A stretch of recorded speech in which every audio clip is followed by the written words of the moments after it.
Salam sejahtera. Kami adalah dari Kursus Pemikiran Sains dan Teknologi Seksyen 15, kumpulan 3. Kami akan menerangkan topik tentang plagiarisme. Video ini disediakan oleh Chan Jiaxin, Chong Tai-san, Ong Pei-feng, Ong Wan-jun, Teo Ping-ping, and Yong Zimin. Plagiarisme merupakan salah satu tindakan yang kerap berlaku dalam institusi pengajaran tinggi dan telah menjejaskan tahap integriti akademik. Kekerapan jenayah ini telah meningkatkan terutamanya selepas pelaksanaan pembelajaran dan pengajaran PDP secara atas talian.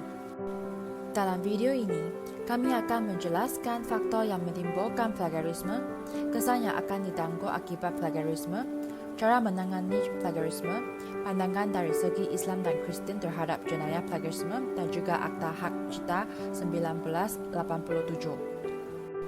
Menurut Kamus Dewan edisi keempat, maksud plagiarisme adalah perbuatan yang melibatkan mencontoh kata-kata, idea, hasil karya daripada orang lain atau penulis asal dan menggunakannya sebagai karyanya sendiri tanpa memberi kredit kepada penulis asal.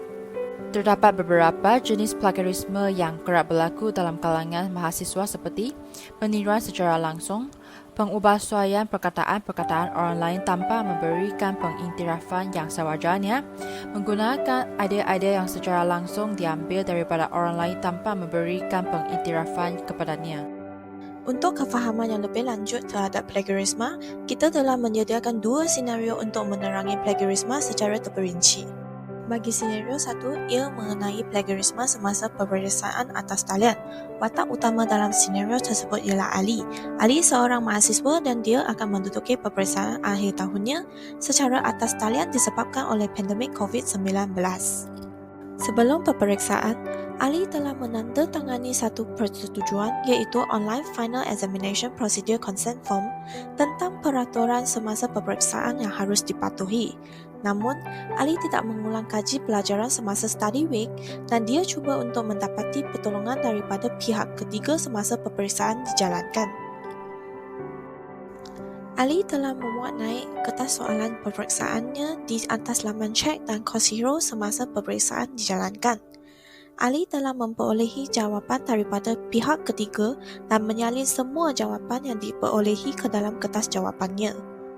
Semasa menanda kertas jawapan pelajar, Dr. Madimi merupakan pensyarah Ali telah mendapati kertas soalan yang disediakan oleh beliau telah dimuat naik di laman sesawang cek dan jawapan yang ditulis oleh Ali seirasi dengan jawapan yang ditunjukkan oleh pihak ketiga atas laman sesawang tersebut. Setelah beberapa siasatan yang dijalankan oleh pihak universiti, Ali telah mengaku pelakuan plagiarisme tersebut dan tindakan telah diambil bagi pelakuan yang tidak memoral tersebut. Akhirnya, Ali dikenakan tindakan tata tertib universiti dan mendapat F atau gagal dalam semua subjek yang diambil pada semester tersebut. Senario kedua akan memaparkan situasi plagiarisme dalam tugasan. Dr. Madimi merupakan pensyarah ahli bagi subjek teknologi fermentasi dan beliau telah memberi tugasan projek kepada pelajar-pelajarnya dengan tempoh masa yang mencukupi untuk menyiapkan tugasan tersebut. Namun, Ali seorang mahasiswa yang malas. Dia tidak mempedulikan tugasan yang dibagi oleh Dr. Madimi dan sengaja menangguhkan tugasannya sehingga sehari sebelum tarikh tamat tempoh. Ali berasa panik kerana tugasan tersebut merupakan wajaran sebanyak 15% daripada kursus tersebut. Disebabkan tarikh tempoh tamat semakin dekat, Ali telah meminjam dan menyalin hasil rakan sekelasnya, Abu, dan dia juga menyalin hasil karya orang lain daripada lawan sesawang tanpa memberi kredit kepada penulis asal. Ali menghantar tugasannya kepada Dr. Madimi dan mengakui tugasan tersebut sebagai usaha sendiri.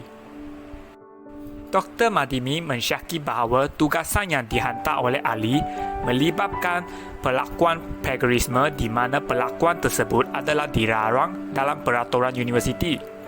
Dr. Madimi telah menghantar hasil tugasan Ali ke Turnitin untuk semakan peratusan plagiarisme. Peratusan plagiarisme sebanyak 81% telah dikesan dan peratusan tersebut membuktikan Ali melakukan plagiarisme dalam tugasan tersebut.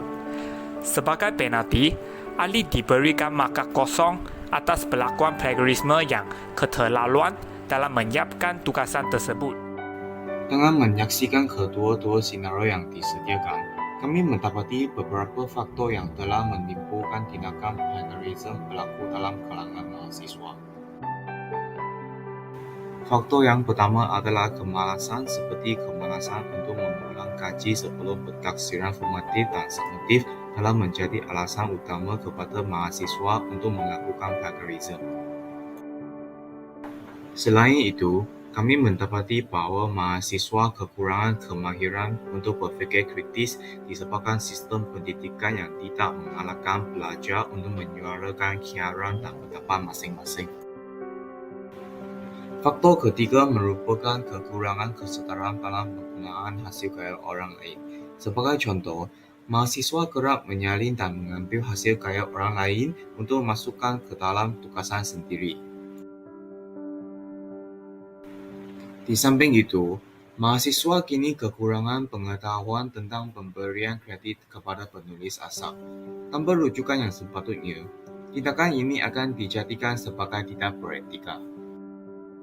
Selepas membincangkan faktor yang menimbulkan plagiarisme, kami mendapati beberapa kesan yang harus ditanggung oleh mahasiswa.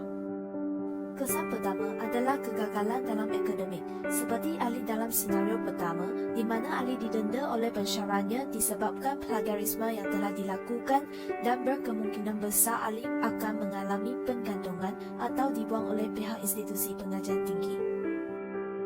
Selain itu, imej diri juga akan terjejas disebabkan salah laku yang begitu serius. Kesalahan plagiarisme juga akan dicatatkan dalam transkrip yang akan menjejaskan masa depan mahasiswa, terutamanya semasa mencari pekerjaan. Di samping itu, seseorang yang melakukan plagiarisme dikira sebagai melanggar Akta Hak Cipta 1987. Isu plagiarisme yang makin berleluasa dalam kalangan warga IPT harus dipandang berat dan dibendung secara menyeluruh. Institusi-institusi pengajian dan pelajar sendiri memainkan peranan penting dalam usaha mengatasi gejala plagiarisme. Antara usaha yang pertama adalah melalui penganjuran kempen kesedaran tentang keburukan plagiarisme oleh institusi pengajian dan menggalakkan penglibatan aktif pelajar dalam kempen tersebut. Usaha kedua yang boleh dilaksanakan adalah penggubalan dasar atau polisi terhadap plagiarisme, terutamanya dalam institusi pengajian tinggi. Polisi tersebut bukan sahaja bertindak sebagai garis panduan kepada warga IPT mengenai perbuatan yang berkaitan dengan plagiarisme, ia juga mencipta dan menanamkan kesedaran pelajar tentang integriti akademik dan penyelidikan, nilai etika dan amalan baik dalam menghasilkan sesebuah karya. Dalam usaha menangani plagiarisme, dasar plagiarisme harus dimasukkan ke dalam sukatan pembelajaran khusus. Dasar yang digubal adalah bertujuan untuk sentiasa mengingatkan pelajar tentang takrif dan akibat plagiarisme akademik. Faktor sifat kemalasan pelajar sendiri merupakan antara penyumbang terbesar berlakunya plagiarisme. Oleh demikian, perancangan awal untuk menyediakan draft bagi setiap tugasan akademik amat digalakkan dalam kalangan pelajar kerana kesuntukan masa tidak harus dianggap sebagai alasan untuk melakukan plagiarisme.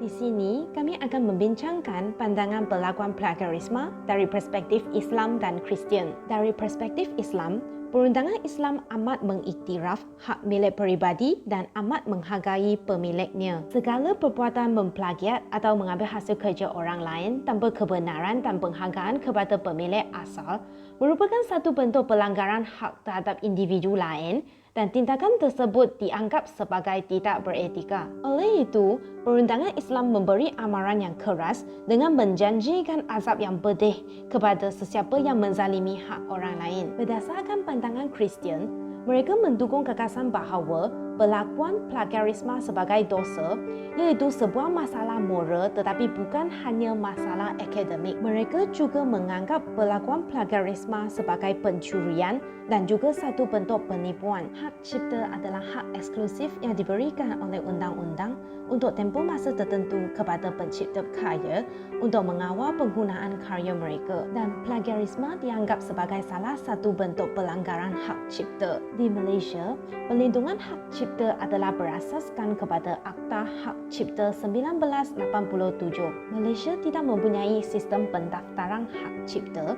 Sesuatu karya adalah dilindungi secara automatik sebaik sahaja ia memenuhi syarat-syarat yang telah ditetapkan. Menurut Seksyen 25 dalam kurungan 2 Akta Hak Cipta 1987, pencipta karya mempunyai hak moral terhadap sesuatu karya dan tindakan undang-undang boleh diambil oleh pencipta ke atas seseorang yang melakukan penyampaian karya tanpa mengenal pasti pencipta karya tersebut atau tanpa persetujuan pencipta karya, atau mengubah suai hasil karya dengan jelas atau telah memudaratkan reputasi pencipta karya. Sekian sahaja daripada kumpulan 3. Terima kasih.